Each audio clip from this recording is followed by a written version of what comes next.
Hey all, and welcome back to another video by UmbrasDarkness. In today's video, you guys, we got two different topics for you. Originally, it was just going to be off of alliance locations and which area I would pick. However, PvP unlocked, so I want to try and get some information out about that. Uh, Hopefully, this isn't too much data for you guys. So, why did PvP unlock? First and foremost, Hornet Infestation unlocked. And then, surprisingly, there was no timer for Calm Before the Storm. The second that the first tunnel went down, you could use seasoned troop ants. And as you can see, there's then a 4-day timer on the next spot. So kind of interesting how they did that. I don't really understand. But there's not a lot of seasoned special ants anyways, or at least not for me. As you can see, I have like maybe 130k, 140k. Yeah. So PvP, little bit of the basics. It takes no stamina to support your alliance tower. It takes no stamina for them to hit your alliance tower. Once they own a tower in your region, right? So let's say let's go over here and yellow has dominated purple right now. So let's go ahead and click over here. And this is PH1. They did help me answer a lot of questions. As you can see, you can teleport outside of your area, right? They're not in their safe area. So you can teleport anywhere in their area. And then you can also hit anywhere. You can hit any of their locations anywhere in here. So like PH1 could hit anywhere and teleport anywhere inside of that location, minus being able to hit alliance towers they're not connected to, and being able to hit um, uh, fortresses that they're not connected to. So a really like significant question I get asked all the time is what the purpose of a ferry is, and you can see it right here. This alliance, aka, is not really online, or they're not active right now. And they're getting stalled out, right? PH1 is getting stalled out because they can't do anything except for hit the ferry. And while alliance towers don't take any stamina to invade and they don't take any stamina to support, it does still take 10 stamina in order to hit these areas. And again, it's the same story here. It takes 10 stamina to hit this, invade it, or it takes 5 stamina to rally it. Um, so the first and the most important thing that you can do here is be the first person to take a tunnel, because that, like, we can't attack into their area, so they're not defending their tower. And once you take this tunnel, you have a 30-minute status. Will turn into 30 minutes of cooldown where no one can do anything except for wait for this status to turn into 30 minutes. Now, what's cool about this is now we have 46 more minutes left. We've beaten all the stationed troops. So LGN, who took this first, had all their seasoned troops, and they had all of their area as well, right? So they had all their troops. But now it's only us, right? It's only Woke Center for Ants, right? It's only Center for Ants that's invading the area. So it's only us hitting it, so we are guaranteed to be that last durability, right? So that's kind of cool. Every 30 minutes you fight over this, and then we only have an hour to zero out the durability. But again, it takes 10 stamina to invade, 5 stamina to rally, just like it normally does. So this will be where the stamina comes in, and then towers take no stamina at all to invade or anything else. So this really does become a battle of attrition because it's no stamina here. As you can see, they took it back, right? So now they're destroying our durability here. You can see our durability go down, and now you can see that we're building it back up because we took it literally as I was recording. So now we're building it back up. And the more troops, the more teams that they have inside of our tower, the faster they destroy it. The more teams that we have inside of our tower, the faster we return the durability. So it's a toss back and forth, but it really is a battle of attrition. Who has more resources? Who has more stuff? And then I think after like the first day, right, we're gonna be run out of speed ups. We're gonna run out of resources. We're gonna run out of all this stuff, and I guess it'll slow down pace. I don't really know how it's gonna progress over that. But on the positive side, I have this week and next week to try and teach you guys some tips and strategies. Why don't you guys subscribe? so that way you can stay tuned for that type of stuff. See what I did there? Kind of slick, huh? Anyways, it really is a battle of attrition, as you can see in that regard. And then the last thing I want to talk about in PvP, huge shout out to PH1 again, Fairy Mariah and Dark 192 or 910, Dark 910, and Fairy Mariah played like 30 questions with me. I literally just asked every question in the world I could imagine. Um, Once you place a tower in their area, again, you can teleport anywhere you want and you can hit anyone for PvP, but you can only attack the adjacent areas. So that's like the value of it. Again, this means that clay is going to become a limiting factor, and resources are going to become a limiting factor. In my personal opinion, I kind of agree with Slim now that resources and healing, right? Because we're fighting a lot over like the first tower or the first tunnel, so that's going to become a center point. But for an alliance like PH1, where they're invading what seems to be an inactive alliance or a small alliance or something, I'm not trying to be rude, but they're invading in two different tunnels and nothing's really happening. There's no side attack. It's just going to be clay that limits them on their forward progression, right? So there is a little bit of a difference in that regard, because again, it'd either be clay or it would be the other way. And this is kind of where that spacing of alliance towers comes in, and I'll cover that in another video, so I don't want to cover too much PvP in this area. Yeah, hopefully this satisfies a little bit of your PvP area. Didn't want to go too in depth with it. Wanted to keep it about 5-6 minutes. If this isn't for you, if you're like, I don't want to learn about PvP right now, sorry about that, but I know it's an important subject a lot of people have questions about. And when you have more questions, I'll be in my Discord. So happy to help you guys. Happy to share any information I can. So the rest of this is going to be over my personal opinion on how to select or what areas I would select for different styles of alliances. I truly don't believe that there's like a worse area. I think it depends on the style of alliance you believe you have. Unfortunately, the selection period is when you first figure out what alliances you're going to be against, and it's when you have to select your area. So you don't have any time. You just have to kind of like assume what style of alliance you're going to be: defensive, aggressive, passive. It's really going to depend on you. Are you going to be an alliance that goes for a nap? Are you going to be an alliance that goes for like straight up domination? You know what I mean? Like totally up to you. But you have to decide that before the selection period, and you don't get to know your other alliances before the selection period. So good luck. All right. So as you can see, it says right here, matchmaking will end in 0.0000 seconds. And then if we press play, there's a couple of important notes. We did go over this before, so sorry if this is repeat. But the colors, as you can see, coordinate. You cannot tap on the area you want, right? So you can't tap on this map. You have to tap on the color you want. And then as you can see, the color matches with the area. We have this in a nice graphic Starsfire made, so that way it's easy. You don't have to keep pausing this. And then if it's already been selected, this will pop up. And then once you select it, right, so select the place successfully, it doesn't show up right away, but these two areas look locked, and then your area kind of pops up. So it's a little bit odd in that regard, but as you can see, this area just kind of fills in, and then the world's okay. So hopefully that helps you guys. Again, we've already watched this video, but I just wanted to kind of bring it up as a gentle reminder of how it works. And as you can see, two areas already selected in the first like minute. And then depending on your group, it's going to be even faster than that, right? So it was 3 areas in the first minute already, if you include Fox's group. And then the other 5 territories didn't take long after that. So you're going to want your alliance leader to be on right afterwards. And then as you can see, all of the alliances became active the second that that area was selected. So hopefully this visual representation helps you guys.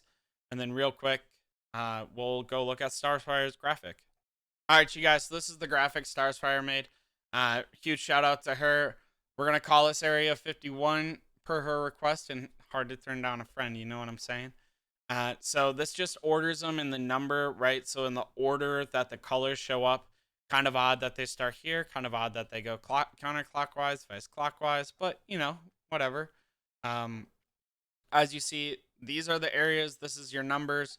The areas match up with the colors. So when I refer to the area, you're gonna want to kind of figure out what type of alliance you are and figure out what color you want. Yeah. Again, these are just my personal opinions on the areas. This is my personal opinion on which area I would select for which alliance. This is by no means 100% correct. I'm one guy, one opinion. I've accumulated some data from a bunch of people that have played it for the last, week and a half. PvP just opened though. And there's a lot of thoughts in my Discord. So if you want other opinions, if you want to talk about why you think that this area is better than this area, hop in my Discord, Lost Island chat.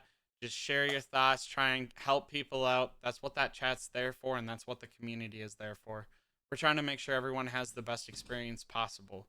So, anyways, let's get into it. So, if we're to talk about the areas, as you guys just saw, 1 through 8, we're going to break them down into like 3 different areas. There's going to be aggressive areas, there's going to be passive areas, and there's going to be defensive areas. I definitely think that pink and blue are like the most aggressive areas. If you're going in blue, you're going into a clash area with 3 areas. You got poopy brown up here, you got blue over here, and you got pink over here. You got Area 51 that you're going to try and invade, but you have this area that you have to worry about. Eventually, the clash area is going to have to worry about. And then pink, I think, is like the most optimal spot for an aggressive alliance. I think it's the area that you should definitely choose because it's like pretty centralized, easier to take all the fortresses and stuff, but it's also got some like reach into it, and it's also only one of 2 alliances on like the elephant's buttocks for this clash area, so it has like a little bit more breathing room in that regard. It's not going against 3 alliances for its specific clash area. Obviously, if you're trying to dominate, you're gonna have to go for every clash area, but it doesn't necessarily have to be significant. Now, this also means, in my opinion, that orange is a pretty aggressive area. The wonder is like located in the middle of the map, so it'll take a long time for people to get there. So it allows for a little bit of defense, but it is like pretty close to the Alliance Tower, so you can easily protect it while also being super aggressive, hitting these gates and going after teal. Now, uh, as we count backwards, you have from Area 51, the bonus wonder that's not inside the clash area. From Area 51, you have 1, 2, 3, and then 4. So yellow and purple are both on the opposite sides of the map, right? So purple is going to be 1, 2, 3, and 4. So these ones are like kind of the most passive, because, or could be the most passive locations because they're on the opposite side of the map. It doesn't make any sense to go through them if you're trying to go to your own one, or like to go to Area 51. That being said, yellow has a significant disadvantage because teal is right next to it. I think for that reason, teal's like a pretty good hybrid. It gets to play pretty defensive, um, but it also has an easy chance to score a second wonder because it's literally what, like 4 towers beyond this tunnel. That being said, these 3 tunnels are level 6, which have 9,330,000 troops, whereas level 5 tunnels have 5,400,000 troops. So it does kind of like make it a little bit easier to defend this wonder, but at the same time, like that's a lot for yellow to play against. That does mean that I think teal's like a pretty good hybrid. It has a tower that it has to defend against. However, it gets to play a little bit of aggressive and a little bit of a defense because it's not really like only yellow's going to want to go this way to get to Area 51. Orange is only really going to go this way if they get through pink and if they get this way. Now, there's obviously exceptions to the rule. If you're like the weakest alliance, or you're deemed the weakest alliance, or like the least active alliance, right? You're easily going to become the target. So while I'm describing all of this, I am also assuming that every alliance is the most active. If an alliance is super inactive. So like we have purple that like barely took its wonder, hasn't taken all of its layers, right? So they're inactive, they're non-participant. As you can see, they're getting hit by yellow, they're getting hit by diarrhea, they're going super far in, stuff like that. So it's not really constructive to them. It's not really helping anyone, because there's no, or they're playing super passive. Now that being said, I think that purple is one of the best passive locations. You're not going for a win in here, in my opinion. You're going to defend your wonder. You're looking to keep one wonder and play the game mode. Maybe you're just looking to play the game mode, see what it's like, get your foot wet. It's definitely not a location you choose if you're trying to wipe the board. Um, it's not a location that you choose if you're going to trying to collect 3 or 4 wonders for the different quests. The reason I say that is this wonder's super far away, this wonder's super far away, this wonder's super far away. So purple's really not going for anything other than maybe defend its one wonder, and that's about it. Now, yellow and purple on the exact opposites. Like I said, yellow gets to be a little bit more aggressive over here due to being like right next to teal, right? So they can easily defend their wonder while pushing into teal. I really think that diarrhea gets to be the next most passive one after purple. Their wonder is like not very like it would take a lot of towers to go for their wonder. So they're not really going to get invaded in order to take this wonder unless someone's like going for 4 wonders or stuff like that. And then those alliances are going to be really spread thin. Um, and it's the closest to this wonder once these tunnels drop. Now the game mode is set so that way alliances PvP, and then you have the clash area, and then you have the tree area. But yeah, and then I think that doo doo, or I don't know what color this is, brown, is like the most defensive, like absolute the most defensive, because while it can play aggressive in the regards of like going after these other areas, like you can see it's going right now. Um, it's also like the wonders the farthest back, right? So like in order for us to go for it, we'd have to intentionally like push this way, then push this way. So it'll take a lot of towers, and you have to tower there in order to get there. So that's like multiple days worth of Clay's towers, right? Because you only get, if all 100 players are active, you only get 27.5 towers a day. So you have the tower issue, and then you also have the uh like the an efficiency issue. So I really think that brown is like the most defensive area. I would definitely be an area for someone that like only wants one wonder, or like wants one wonder and maybe the tree. This would definitely be an area to get like a wonder and the tree, or maybe like a couple of wonders in the tree. Like, right, take this one in the tree. Um, but it's not going to be like a primary aggression area, in my opinion, because you have to go all the way through dark blue in order to get to area 51. Dark blue's wonder is somewhere over here, I believe, right? So like you don't even get to go straight through, right? You have to go through here, this way, and this way to get there. So it's super far away from that wonder. It's like inconveniently far away from this wonder, but it is kind of on the way to the tree if you're interested in that. And then it's super inconvenient to go this way. So I think that brown's the most defensive. I really think that this like diarrhea color is the most is like the most passive location, and maybe purple, right? Just because I think purple's like for the weakest alliance that's just trying to experience the gameplay. I don't think purple's aiming to go big, right? I think that they're like, hey, I want to experience the gameplay. Yellow gets like some defense, but super aggression here because its wonders way over here. And then teal again gets a little bit of defense, a little bit of aggression. There's a natural like territory buff because of the level 6 tunnel, which is almost double the troops of a level 5. And then orange, pink, and blue are probably the most aggressive areas. Pink is definitely the most aggressive area in my opinion. And then there's a debate in between blue and orange. Uh, I think orange gets a little bit luckier because it only goes up against one area for its clash area. but I think blue also gets the advantage of like having or being a little bit spread out just to get the layers. So like their tunnels are they're in order to go into their area and stuff, you're gonna waste a lot of towers. So anyways, you guys, that's my thoughts on it. Hopefully this helps someone. Again, if you don't like my thoughts, you have different opinions, you want to hear different people's opinions, check out my Discord. Easily the best place to be right now. Sharing top of the line, fastest data possible, trying to get the word out as soon as possible. So hopefully this helps someone. Yeah. All right, you guys, huge thank you to my Patreon. Hopefully the microphone sounds a little bit better. In case you didn't realize, I'm using this microphone right here, no longer this thing that was down over here.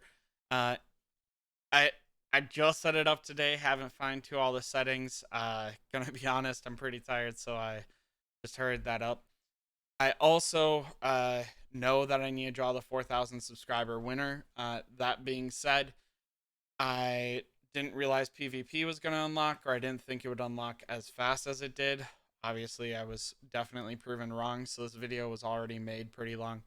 We'll be doing a 4,000 subscriber giveaway and the 4,500 keyword because we are well past 4,500 subscribers next video. So don't think I have forgotten or anything like that. Just I need to balance the video lengths. Again, huge shout out to my Patreon for making this all possible. Huge shout out to you guys for making it worthwhile to make videos. The amount of love and support I've gotten the last few days is insane. So thank you guys for that. And thank you guys for continuing with me on this journey as I continue to grow. So until next time, you guys, you can catch me in the YouTube comments. I'm excited to see what you guys think about how the microphone sounds. You can find me on Discord. I'm the #1 talker on there. Or worst case scenario, catch me on server 260 or server 7. Until next time, y'all, stay humble, stay happy, stay hungry. Bye, y'all.